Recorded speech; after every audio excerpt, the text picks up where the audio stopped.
ക്രിസ്തുവിൽ എത്രയും സ്നേഹം നിറഞ്ഞവരെ, വചനയാത്രയിലേക്ക് ഏവർക്കും സ്വാഗതം. നിയമജ്ഞരുടെയും ഫരിസേയരുടെയും പ്രവൃത്തികളിലെ തിന്മയെ ചൂണ്ടിക്കാട്ടുകയും എന്നാൽ അതേസമയം തന്നെ ദൈവത്താൽ തിരഞ്ഞെടുക്കപ്പെട്ട മനുഷ്യർക്ക് വിശ്വാസികൾ നൽകേണ്ട സ്ഥാനത്തിൻ്റെ പ്രാധാന്യത്തെ എടുത്തുകാട്ടുകയും ചെയ്യുന്ന ക്രിസ്തുവിനെയാണ് വിശുദ്ധ മത്തായി സുവിശേഷം 23-ാം അധ്യായം 1 മുതൽ 12 വരെയുള്ള തിരുവചനങ്ങളിലൂടെ നമുക്ക് മുമ്പിൽ അവതരിപ്പിക്കുന്നത്. 4 സുവിശേഷകന്മാരും ഏതാണ്ട് ഒരുപോലെ രേഖപ്പെടുത്തുന്ന ഒരു വചനഭാഗമാണിത്. വാക്കുകളും പ്രവൃത്തികളും തമ്മിൽ സമരസപ്പെട്ടു പോകാത്ത ഒരു ജീവിതശൈലിയെ തെറ്റെന്ന് വിളിക്കുന്ന ദേവപുത്രനെയാണ് ഇവിടെ നാം കണ്ടുമുട്ടുന്നത്. ദൈവം നൽകിയ അധികാരം വിവേകപൂർവ്വം ഉപയോഗിക്കാൻ മറക്കുന്ന ഒരു നേതൃത്വത്തിനെതിരെയുള്ള പ്രബോധനമാണ് ഇവിടെ എന്ന് നമുക്ക് ഒറ്റനോട്ടത്തിൽ തിരിച്ചറിയാം. എന്നാൽ അതേസമയം നിയമജ്ഞരോടും ഫരിസേയരോടുമല്ല, ജനക്കൂട്ടത്തോടും തൻ്റെ ശിഷ്യന്മാരോടുമാണ് യേശു ഈ വാക്കുകൾ അരുൾ ചെയ്യുന്നത് എന്ന സത്യം പരിഗണിക്കുമ്പോൾ, ഈ വാക്കുകളിലൂടെ മറ്റുള്ളവരുടെ ജീവിതത്തെക്കുറിച്ച് നമ്മോട് പറയുന്ന യേശുവിനെ മാത്രമല്ല നാം കാണേണ്ടത്. ഇന്നത്തെ സുവിശേഷ ഭാഗത്തെ 2ആയി നമുക്ക് തിരിക്കാനാകും. അതിൽ ഒന്നാമത്തേത് ഒരു വ്യക്തി ഉത്തരവാദിത്വപരമായി വിശ്വാസം ജീവിക്കേണ്ടത് എപ്രകാരമാണ് എന്നതിനെക്കുറിച്ചുള്ള യേശുവിൻ്റെ കാഴ്ചപ്പാടാണ്. വാക്കുകളും പ്രവൃത്തികളും യോജിച്ചു പോകുന്ന രീതിയിൽ വിശ്വാസം ജീവിക്കാൻ നാം പഠിക്കേണ്ടിയിരിക്കുന്നു എന്നാണ് യേശു തന്നെ പിന്തുടർന്നിരുന്ന ജനക്കൂട്ടത്തോടും ശിഷ്യന്മാരോടും പറയുന്നത്. 2 തരത്തിലാണ് നിയമജ്ഞരും ഫരിസേയരും തെറ്റു ചെയ്യുന്നതെന്ന് നമുക്ക് സുവിശേഷത്തിലൂടെ കാണാം. ഒന്നാമതായി, അവർ തങ്ങൾക്ക് ദൈവത്തിന് ഹിതപ്രകാരം ലഭിച്ച സ്ഥാനത്തെ അപഹസിക്കുന്നു എന്ന് നമുക്ക് കാണാം. ദൈവത്താൽ തിരഞ്ഞെടുക്കപ്പെട്ടവർ, അവർ നിയമജ്ഞരാകട്ടെ, ഫരിസേയരാകട്ടെ, സാധാരണ ജനമാകട്ടെ, സഭാ നേതൃത്വമാകട്ടെ, തങ്ങളിലൂടെ കൈമാറ്റം ചെയ്യപ്പെടാൻ ദൈവമേൽപ്പിച്ചിരിക്കുന്ന വിശ്വാസ സത്യങ്ങളെ ഹൃദയം കൊണ്ട് സ്വീകരിക്കുകയും അതനുസരിച്ച് ജീവിക്കുകയും തങ്ങളുടെ ജീവിത മാതൃകയുടെ കൂടി പിൻബലത്തിൽ മറ്റുള്ളവരോട്, ലോകത്തോട് വിളിച്ചു പറയാൻ വിളിക്കപ്പെട്ടവരാണ്. നാം ഓരോരുത്തരും നമ്മുടെ വ്യക്തിജീവിതങ്ങളിൽ മനസ്സിലാക്കാനും ഹൃദയത്തിൽ സ്വീകരിക്കുവാനും ശ്രമിക്കാത്ത ആശയങ്ങളെ മറ്റുള്ളവരെ കൊണ്ട് ജീവിപ്പിക്കാൻ പരിശ്രമിക്കുക എന്നത് കാപട്യമാണ് എന്ന് നാം തിരിച്ചറിയേണ്ടിയിരിക്കുന്നു. രണ്ടാമതായി, നിയമജ്ഞരും ഫരിസേയരും തെറ്റു ചെയ്യുന്നത് അവരുടെ ജീവിത ശൈലിയിലൂടെയാണ്.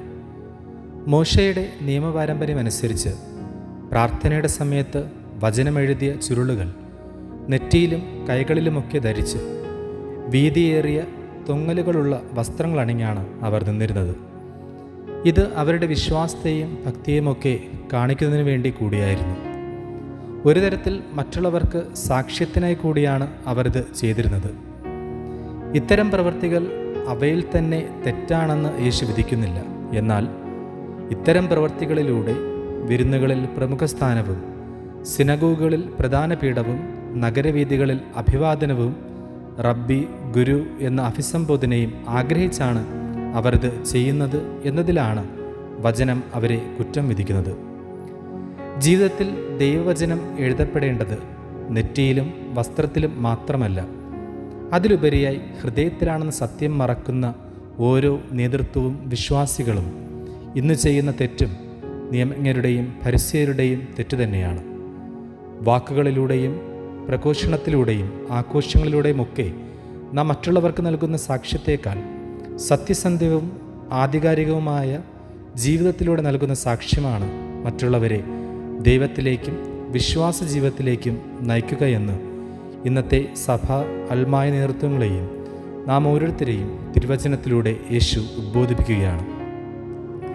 1500കളുടെ അവസാനത്തിൽ മിലാൻ അതിരൂപത അധ്യക്ഷനായിരുന്ന വിശുദ്ധ കാർലോ ബൊറോമിയോ തൻ്റെ സഹമത്രാന്മാരോടും പുരോഹിതരോടുമായി പറഞ്ഞ വാക്കുകൾ ഇന്നത്തെ സുവിശേഷവുമായി ഏറെ ബന്ധപ്പെട്ട ഒന്നാണ്. നിങ്ങൾ ആദ്യം സുവിശേഷം പ്രഘോഷിക്കുന്നത് നിങ്ങളുടെ ജീവിത രീതിയിലൂടെയാണെന്ന് ഉറപ്പുവരുത്തുക. അല്ലെങ്കിൽ ആളുകൾ നിങ്ങളെ പരിഹാസ്യരായ മനുഷ്യരായ രീതിയിലേ കാണുകയുള്ളൂ. ഇന്നത്തെ സുവിശേഷത്തിൻ്റെ 2ാമത്തെ ഭാഗം ജനക്കൂട്ടത്തിനും തൻ്റെ ശിഷ്യന്മാർക്കും യേശു നൽകുന്ന ഉപദേശവും ആഹ്വാനവുമാണ്. മറ്റുള്ളവരെക്കുറിച്ച്, അവരുടെ ജീവിതത്തിലെ കുറവുകളെക്കുറിച്ച് യേശു സംസാരിക്കുന്നത് മറ്റുള്ളവരെ കുറ്റപ്പെടുത്താനും കരിവാരിത്തേക്കാനുമല്ല, മറിച്ച് യഥാർത്ഥ വിശ്വാസ ജീവിതം എപ്രകാരമായിരിക്കണമെന്ന് പഠിപ്പിക്കാൻ വേണ്ടിയാണ്. അതുകൊണ്ടാണ് അവൻ ഓർമ്മിപ്പിക്കുക, എന്നാൽ നിങ്ങൾ അങ്ങനെയാകരുത്. റബ്ബി എന്നോ നേതാക്കന്മാരെന്നോ വിളിക്കപ്പെടാൻ നിങ്ങൾ ആഗ്രഹിക്കരുത്. നിങ്ങൾ ഭൂമിയിൽ ആരെയും പിതാവെന്ന് വിളിക്കരുത്. നിയമജ്ഞരും ഫരിസേയരും അന്നത്തെ യഹൂദമതത്തിൽ ഉന്നതസ്ഥാനം വഹിച്ചിരുന്നവർ ആഗ്രഹിച്ചിരുന്നതുപോലെ മറ്റുള്ളവരുടെ മേൽ അധികാരം കാട്ടാനോ മറ്റുള്ളവരാൽ ബഹുമാനിക്കപ്പെടാനോ ആകരുത് നിങ്ങളുടെ പ്രയത്നങ്ങൾ. ദൈവത്തിന് മുൻപിൽ ഏവരും സഹോദരന്മാരാണെന്ന ബോധ്യത്തിൽ, ആരും ആരുടെയും മുകളിലോ താഴെയോ അല്ലെന്ന്, ഏവരും ഒരുപോലെ വിശ്വാസ ജീവിതത്തിലേക്ക്, ദൈവരാജ്യത്തിലേക്കാണ് വിളിക്കപ്പെട്ടിരിക്കുന്നത് എന്ന ബോധ്യത്തിൽ ജീവിക്കാനാണ് ഏവരും പരിശ്രമിക്കേണ്ടത് എന്നാണ് തിരുവചനത്തിലൂടെ യേശു നമ്മെ പഠിപ്പിക്കുന്നത്. മറ്റുള്ളവരുടെ മുന്നിൽ, ലോകത്തിന് മുന്നിൽ ആളാകാൻ പരിശ്രമിക്കുന്നവർ ദൈവത്തിന് മുന്നിൽ ചെറുതായി പോകുമെന്ന് യേശു ഇന്ന് വീണ്ടും ഓർമ്മിപ്പിക്കുന്നുണ്ട്.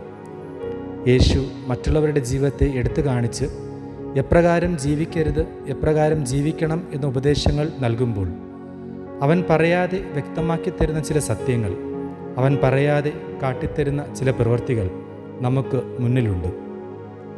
പിതാവിനെക്കുറിച്ച് പഠിപ്പിക്കുന്ന പുത്രനായ യേശു തനിക്ക് പിതാവിനോടുള്ള വിധേയത്വവും പിതാവിൻ്റെ ഹിതത്തിന് കുരിശുമരണത്തോളം വഴങ്ങുന്ന എളിമയും അനുസരണയും ജീവിതത്തിൽ പ്രാവർത്തികമാക്കിയാണ് തന്നെ അനുഗമിക്കാൻ ആഗ്രഹിക്കുന്ന ഒരു വിശ്വാസിയുടെ, ഒരു ക്രൈസ്തവൻ്റെ ജീവിതം എപ്രകാരമായിരിക്കണമെന്ന് ഓർമ്മിപ്പിക്കുന്നതെന്ന് നമുക്ക് മനസ്സിലാക്കാനാകും. മറ്റുള്ളവരുടെ ചുമലിൽ ഭാരമുള്ള ചുമടുകൾ വയ്ക്കാനല്ല, ജീവിതഭാരത്താൽ വലഞ്ഞ ദൈവമക്കളുടെ പാപഭാരങ്ങളും വേദനകളും സ്വന്തം ചുമലിലേറ്റാൻ, കുരിശിൽ അവയ്ക്കായി പരിഹാരബലിയായി തീരാനാണ് അവൻ സ്വജീവനെ തന്നെ സമർപ്പിക്കുന്നതെന്ന് നമുക്കറിയാം. പ്രധാന പീഡങ്ങളെയല്ല അവൻ പ്രണയിച്ചത്, പാവപ്പെട്ടവരെയും പാപിയെയും സമൂഹം തള്ളിക്കളഞ്ഞവരെയുമാണ് അവൻ ചേർത്ത് പിടിച്ചത്. മനുഷ്യ ഹൃദയമാണ് അവൻ്റെ പ്രിയപ്പെട്ട ഇരിപ്പിടം. ഗുരുവെന്നോ പിതാവെന്നോ വിളിക്കപ്പെടുന്നതിനേക്കാൾ പിതൃ മാതൃ സാഹോദര്യ സ്നേഹങ്ങളുടെ ചുവയോടെയാണ് യേശുക്രിസ്തു മനുഷ്യരോട് ഇടപെട്ടത്.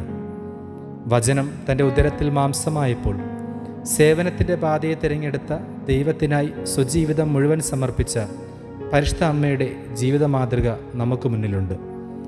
ദൈവവിശ്വാസം ആത്മാർത്ഥതയോടെ ജീവിക്കാൻ, നമ്മുടെ വിശ്വാസ ജീവിതം ലോകത്തിന് സ്വീകാര്യമായ മാതൃകയാക്കി മാറ്റാൻ എളിമയോടെയും സ്നേഹത്തോടെയും ലോകത്തിനും സഹോദരങ്ങൾക്കും യേശുവിനെ പകരാൻ നമുക്ക് ആകട്ടെ. ദൈവം നമ്മെ സമൃദ്ധമായി അനുഗ്രഹിക്കട്ടെ. ആമേൻ.